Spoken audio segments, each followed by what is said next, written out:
দেখছেন সংবাদ সারাদিন। জহিতা রয়েছি আপনাদের সঙ্গে।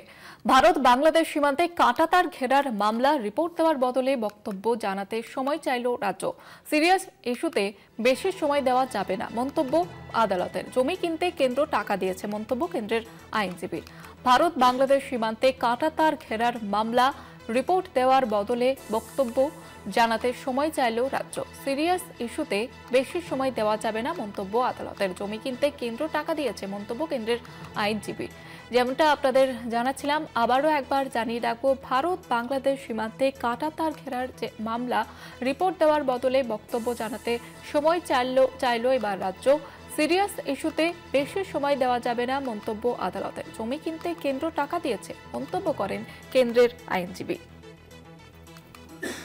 ভারত বাংলাদেশ সীমান্তে কাঁটাতার ঘেরার যে মামলা রিপোর্ট দেওয়ার বদলে বক্তব্য জানাতে সময় চাইল এবার রাজ্য।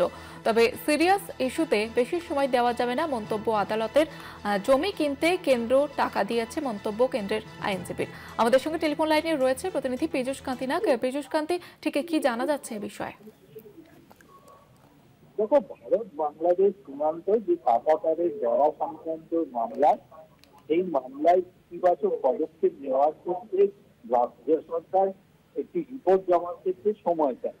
সেই সময় ইস্যুতে কিন্তু আজকে যেগুলা ভিন্নমা হয়ে ওঠে, ভারপ্রাপ্ত প্রধান বিচারপতি ডিভিশন বেঞ্চ মন্তব্য করেন, আমরা রাজ্যের কাছ থেকে পজিটিভ রিপোর্ট চেয়েছিলাম। আন্তর্জাতিক সীমান্তে কাঁটাতার দেওয়ার বিষয়টি দেশের নিরাপত্তার সঙ্গে জড়িত। এমন সিরিয়াস ইস্যুতে বেশি সময় দেওয়া যাবে না। যদিও তারপরে রাজ্যকে এক সপ্তাহ সময় ধার্য করে কলকাতা হাইকোর্ট। যদি রাজ্য পজিটিভ ইঙ্গিত না দেয় তাহলে এই শুনানি করা হবে। কেন্দ্রের সলিসিটর জেনারেল দাবি করেন যে কেন্দ্রের ক্যাবিনেটের ব্যাপারে এ বিষয়ে সিদ্ধান্ত হয়েছে এবং কাঁটাতার দেওয়ার জন্য জমি কিনতেও টাকা দেওয়া হয়েছে রাজ্যকে। কিন্তু তারপরেও রাজ্য এ নিয়ে কোনো তাদের অবস্থান জানাচ্ছে না, এমনটাই দাবি কেন্দ্রের আইন সলিসিটর জেনারেলের। তবে রাজ্যের বাংলাদেশ সীমান্তে কাঁটাতার ঘেরাও নিয়ে রাজ্যকে অবিলম্বে কলকাতা হাইকোর্টে রিপোর্ট দিতে হবে, এমনটাই নির্দেশ ভারপ্রাপ্ত প্রধান বিচারপতি সুজয় খাল ও বিচারপতি পার্থ সারথী সেনের ডিভিশন বেঞ্চে। ধন্যবাদ জানাবো পীযূষ কান্তি।